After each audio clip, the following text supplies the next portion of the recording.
Hello बच्चों, आप सभी का स्वागत है हमारी इस वीडियो सीरीज़ में। तो आज के क्लास में हम लोग करने वाले हैं तो क्लास 10 की हिस्ट्री का जिस चैप्टर नंबर 1 जिसका नाम है यूरोप में राष्ट्रवाद, और इसकी हम लोग ऑब्जेक्टिव को फटाफट 5 मिनट के अंदर में ख़त्म करेंगे।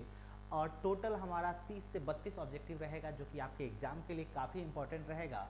और इसे हम लोग बिना समय बर्बाद किए स्टार्ट करते हैं। तो हमारा पहला जो क्वेश्चन है ऑब्जेक्टिव का, वो है गैरीवाल्डी पेशे से क्या था। तो आपको मालूम है कि गैरीवाल्डी पेशे से क्या था। तो गैरीवाल्डी पेशे से एक नाविक था। क्या था? तो नाविक था। तो ऑप्शन नंबर इसका क्या हो जाएगा? ऑप्शन नंबर घ सही होगा। नाविक था। गैरीवाल्डी क्या था? नाविक था। उसके बाद दूसरा क्वेश्चन हमारे सामने है कि इटली तथा जर्मनी वर्तमान में किस महादेश के अंतर्गत आते हैं। तो इसका जो सही जवाब होगा वो होगा यूरोप। किस महादेश में आते हैं? तो यूरोप में। एक बार फिर से, इटली तथा जर्मनी वर्तमान में किस महादेश के अंतर्गत आते हैं? तो इसका जवाब जो होगा वो होगा यूरोप। इसके बाद है 1829 ईस्वी की एड्रियानोपोल की संधि किस देश के साथ हुई थी? तो इसका सही जवाब हो जाएगा यूनान। किसके साथ हुई थी एड्रियानोपोल की संधि? तो यूनान के साथ हुई थी। और कब हुई थी? तो 1829 ईस्वी में। आगे चलते हैं अगले क्वेश्चन की ओर। तो अगला जो हमारा चौथा नंबर क्वेश्चन है वो है कि फ्रैंकफर्ट की संधि कब हुई थी?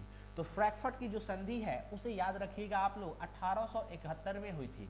इसके बाद अगले क्वेश्चन के ऊपर चले तो पांचवा जो क्वेश्चन है हमारा वो है इटली एवं जर्मनी के एकीकरण के विरुद्ध निम्नलिखित में कौन था? इसका सही जवाब हो जाएगा ऑस्ट्रिया। ठीक है।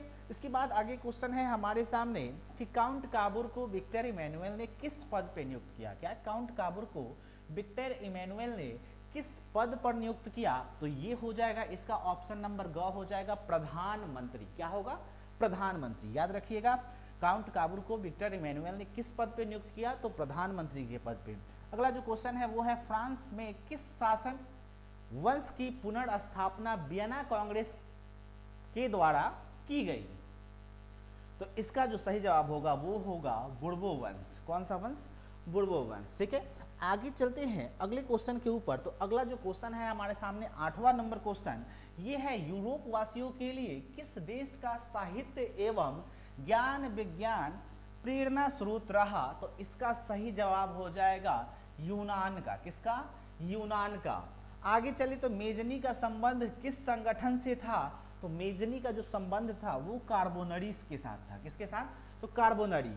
उसके बाद चले जर्मन राइन राज्य का निर्माण किसने किया था? तो जर्मन राइन राज्य का निर्माण नेपोलियन बोनापार्ट ने किया था। किसने किया था? Napoleon Bonaparte. अगले क्वेश्चन के ऊपर चले तो अगला जो क्वेश्चन है वहां 11 नंबर जो क्वेश्चन है वो है जालवेरिन एक संस्था थी। तो जालवेरिन किसकी संस्था थी? तो व्यापारियों की संस्था थी। ठीक है। रक्त एवं लौ की नीति का अवलंबन किसने किया था? तो रक्त एवं लौ की नीति का अवलंबन बिस्मार्क ने किया था। किसने किया था? बिस्मार्क ने किया था। ओटो को निम्नलिखित में कहां का राजा घोषित किया गया? तो ओटो को यहां पे हो जाएगा यूनान का राजा घोषित किया गया। कहां का? यूनान का। उम्मीद करते हैं कि आपको ये क्लास अच्छा लग रहा होगा। तो मंजिल मिले ना मिले ये मुकद्दर की बात है, पर हम कोशिश ही ना करें ये तो गलत बात है। जम के आप लोग ऑब्जेक्टिव पे कमांड कर लो।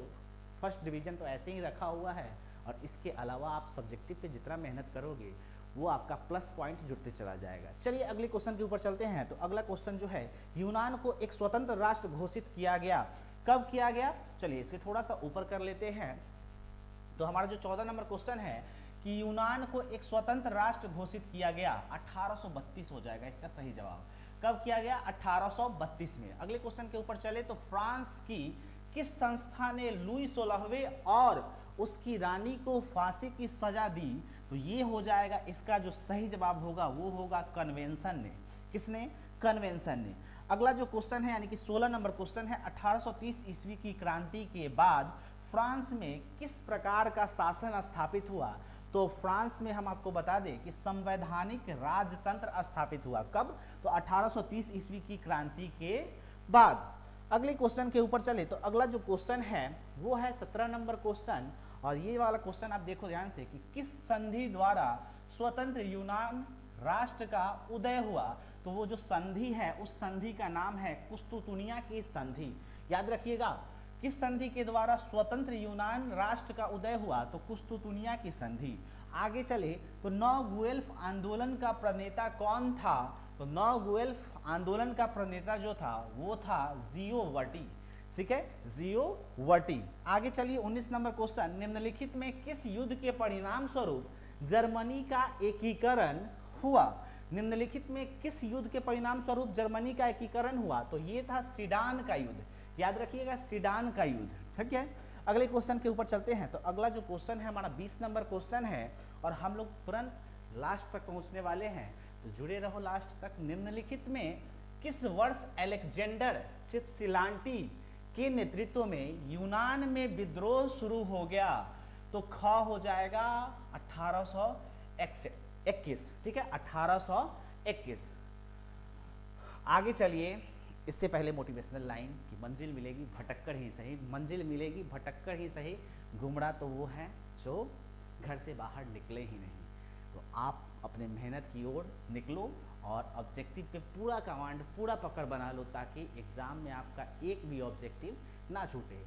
चलिए अगला 21 नंबर क्वेश्चन है कि हितेरिया फिलाइकन नामक संस्था की स्थापना हुई थी।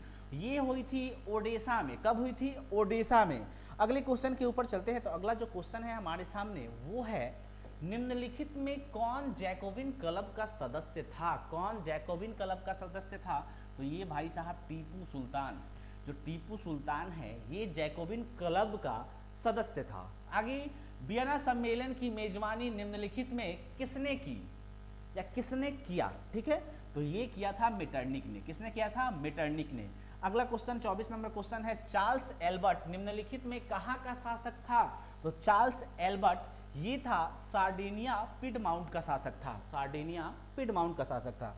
अगले क्वेश्चन के ऊपर चलते हैं। तो अगला क्वेश्चन है कि फ्रांस में नेपोलियन संहिता किस वर्ष लागू की गई? फ्रांस में नेपोलियन संहिता किस वर्ष लागू की गई? तो इसका सही जवाब हो जाएगा 1804 में। कब? 1804 में नेपोलियन संहिता लागू की गई। अगला जो क्वेश्चन है वो है, हंगरी की अधिकांश जनता कौन भाषा बोलती है? तो हंगरी की जो अधिकांश जनता है वो मैग्या बोलती है। क्या? मैग्यार। ठीक है, आगे चलिए, नेपोलियन ने जर्मनी में किस संघ की स्थापना की थी? नेपोलियन ने जर्मनी में किस संघ की स्थापना की थी? तो ये हो जाएगा राइन संघ की। नेपोलियन ने जर्मनी में राइन संघ की स्थापना की थी।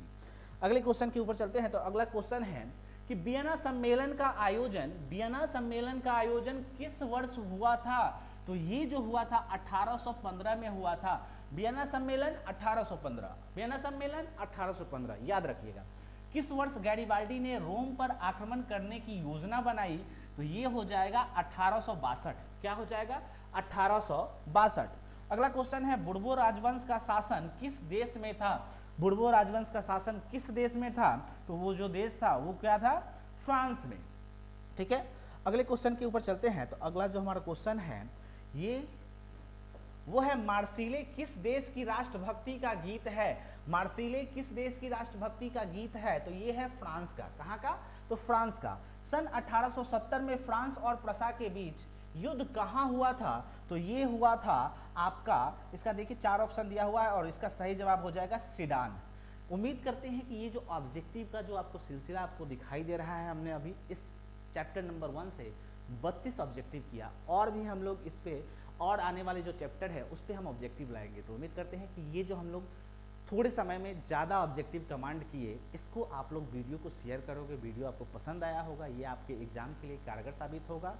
तो बस वीडियो के साथ जुड़ने के लिए बहुत बहुत धन्यवाद।